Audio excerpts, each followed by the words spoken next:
신당 시계랑 특검 시계 둘 다 돌아간다. 오히려 저는 거부권 행사를 하면은 윤석열 대통령을 출당시킬 거예요. 합당하세요.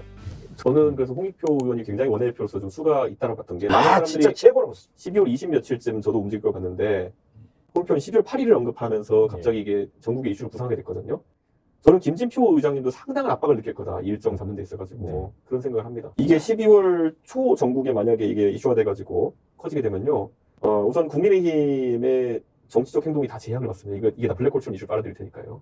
제가 모 검사분과 전직 검사분과 얘기를 했어요. 아니 근데 형님 제가 수사를 전혀 모르는 사람 입장에서 이렇게 하면 바로 뭐 은행 대출한 사람부터 해서 잡아가지고 이렇게 뭐 압수수색하고 소환하고 이러면은 얘기는 되는 거 아닙니까? 그랬더니만은 검사의 관점 봤을 때는 그렇게 어려운 수사는 아니다라고 하는 거예요. 도이치모터스 주가 조작 의혹 사건요? 그것도 그렇고 뭐 여러 가지 다른 의혹들이 있는 것도 그렇고 저는 근데 이거를 그러면 안 할 수 있는 방법이 있을까요? 또 이제 다른 정치적 인물한테 물어봤어요. 그랬더니만은 글쎄 나 그것도 정치적 타협에 의한 방법밖에 없을 텐데 이제 시간표가 돌아가기 때문에 저한테 너도 안 만났는데 이재명 대표를 만나겠니? 이렇게 얘기하더라고요.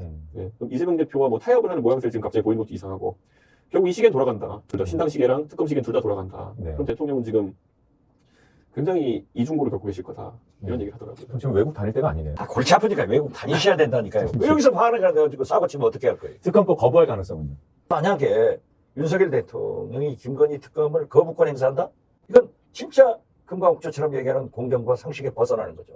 그렇지만 제가 볼 때는 윤석열 대통령은 그러한 것을 초월한 분이기 때문에 저는 거부권 행사하리라고 해요. 그러면은 진짜 그것은 더 좋은 소재가 돼서 역풍 맞죠. 제가 이 특검권 관련해가지고요. 제가 국민의힘 의원들 요즘 만나거나 아니면 전화할 때마다 많이 물어보거든요. 어쩔 겁니까? 당 차원에서는. 그렇게 하면요.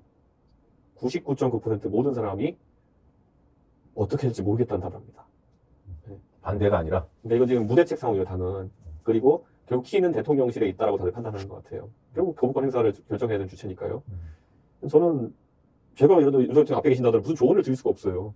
예. 왜냐하면 당신께서 정치권 풀 의사가 없으니까, 풀 용기가 없으니까. 그리고 당신께서 권력에 대한 수사를 제일 많이 해보셨기 때문에 이게 어떻게 흘러갈지 너무 잘 알고 계실 거 아니에요. 네. 아까 제가 말했던 것처럼 저희 방식으로 싹 이제 가지고 부르는 겁니다. 이제 선거는 4월인데 3월 초쯤 2만 3천부터 활동 시작해가지고 싹 다 소환하고 싹 다 압수수색하고 이러면서 계속 한 달 동안 그만 하는 겁니다.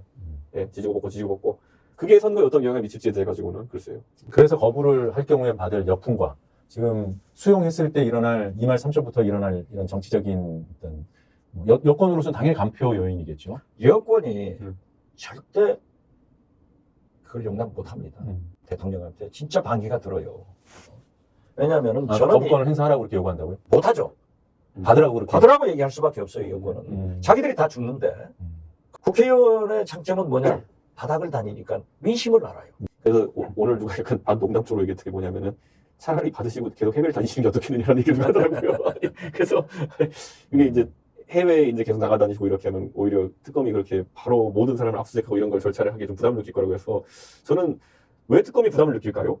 오히려 민주당이 이제 이번에 특검 추천권을 기본소득당이나 아니면 정의당에 줄 수 있다는 취지로 얘기를 했는데 그러면 예를 들어 특검을 누구를 임명하는가도 굉장히 국민들의 관심사일 텐데 보통 두 사람에서 대통령 돌리지 않습니까? 만약에 이성윤 전 정진웅이 어떻게 하냐는 거예요.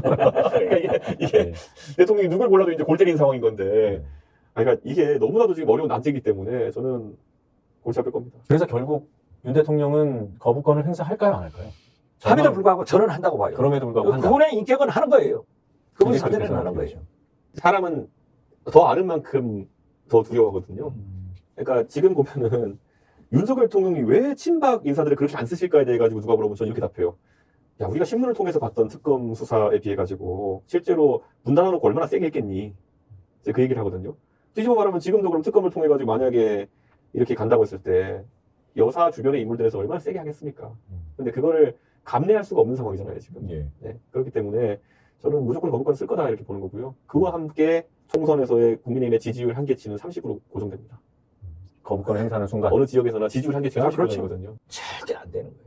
국민의힘 후보들이, 현역 의원들이 오히려 저는 거부권 행사를 하면은 윤석열 대통령을 출당시킬 거예요. 합당하세요.